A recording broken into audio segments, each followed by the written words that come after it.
ঠিক আছে, ফাইনাল পর্যন্ত খেলতে হবে। এখনই টায়ার্ড হলে চলবে না।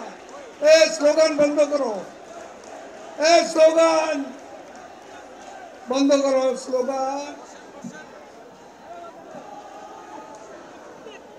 মির্জা ফখরুলের সর্বশেষ